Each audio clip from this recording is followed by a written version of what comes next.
My name's Rosemary Goins, and I'm an analyst specialist in IT now. I started working for Twin Lakes November 2nd of 1978. My name is Bridget Jackson, and I'm supervisor of mother-baby here at Owensboro Health Twin Lakes. I started working here in 1981, straight out of school. Dr. Robert McClure, family medicine. In 1978 was when I first started practicing in Grayson County. Hi, I'm Patty Bratcher. My title now is Executive Assistant to the COO. I have worked here. My first day was January 29th, 1980. My name is Ramona Minton. I'm currently the outpatient surgery charge nurse in the OR department. I started at the hospital based officially in 1977. My name is Bonnie Embry. I am currently just an RN on the floor. And I started working here the day that they moved in the building in August of 1979. My name is Deborah Dennison. I work in coding, and I started working here in July of 1979. What I enjoy most about my job is helping people. We're a family here. I feel like the employees we're all a family here, and our community is a family. I wasn't cut out to be a nurse, and so this is one way that I can help people and give back. I love what I do. I love moms and babies. I love new life coming into the world. My favorite thing to do in all the world is deliver babies.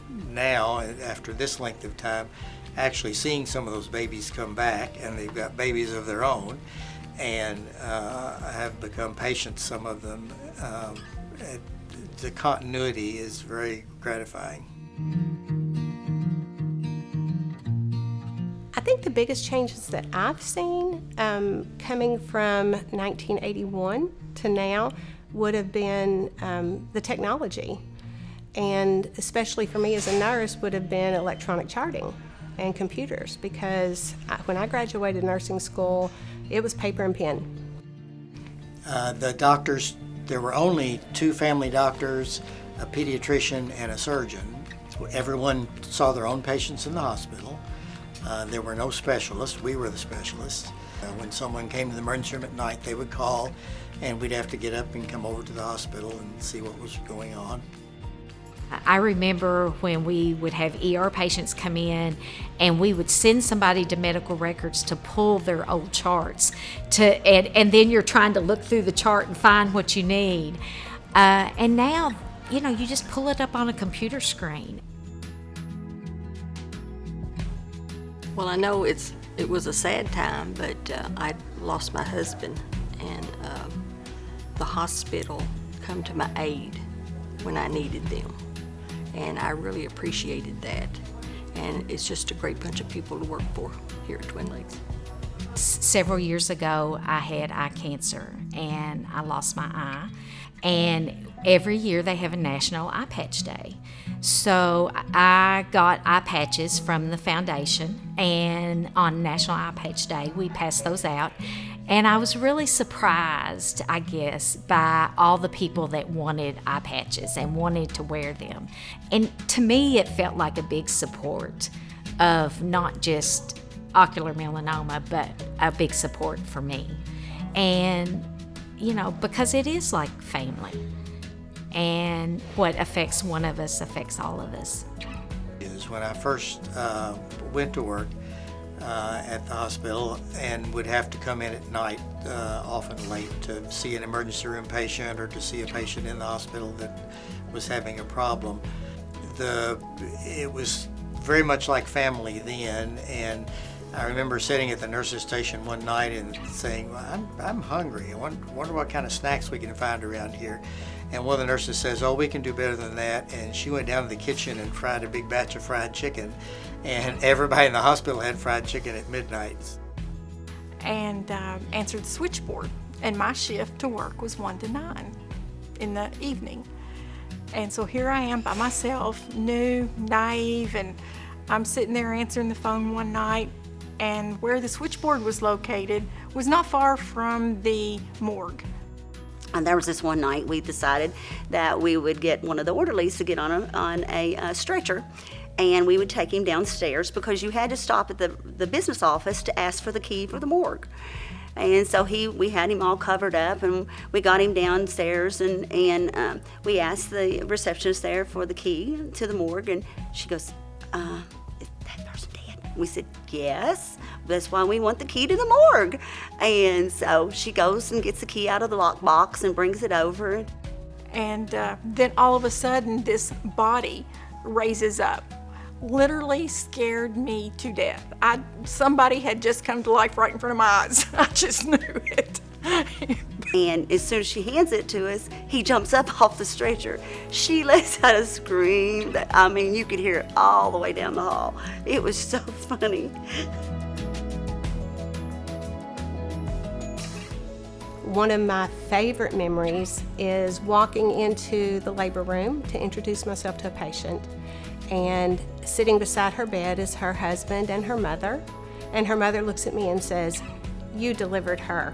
And that is just awesome, because you realize you're not just taking care of a patient, you're taking care of generations. Dr. C.L. Bland was my family doctor when I was a child.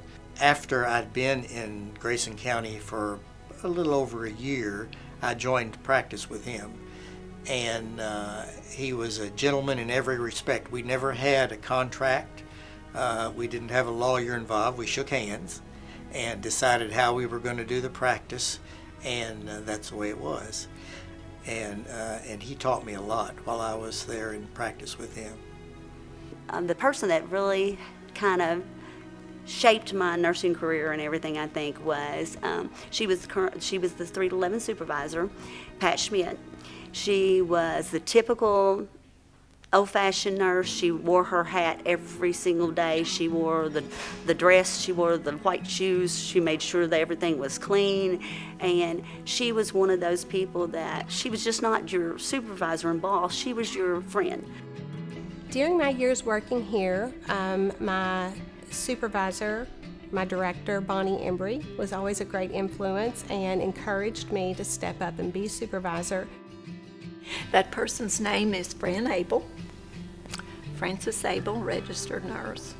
She was in the OB department here when I first started here. She's the nurse I aspire to be. And that would be Steve Meredith.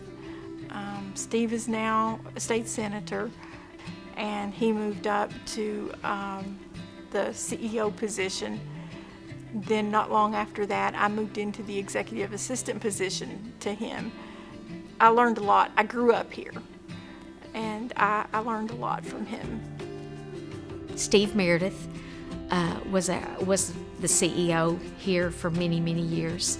He started here young as housekeeping and taught me a lot about growth and having a vision, because he always had a vision for where he wanted our facility to be, not just next year, but 5 years from now, 10 years from now. And I think a lot of his visions came to pass because of all the work in the community and the staff and everybody that was working to try to make this facility so much better. It's a good place to work. Been a really good place to work. It's progressive. The hospital's always been progressive. They've been the cutting edge of most things. It's been a real blessing. I've received more out of it than I've put into it. It's been very enjoyable. People have been so very nice to us always, and my patients have become like family, and after all these years, they just about are family. I'm very proud of our hospital. Well, it's just been a pleasure working here, and I hope I get to work a little longer. It's been really a nice place, and the people have really been great. I'm really proud to work here. There's never been a day where I wasn't proud to work here, and very thankful for what the hospital does for the community, and I think our community is blessed that we're here. So, I've been very proud to be a part of all that growth and all that expansion that we've had. This hospital has meant a lot to, I think, all of us that have worked here for a long time. We've seen it grow. We've seen the changes and stuff, but it's just knowing that you can take care of the people that are your friends, the people that you go to church with, and it's just been an honor to work here.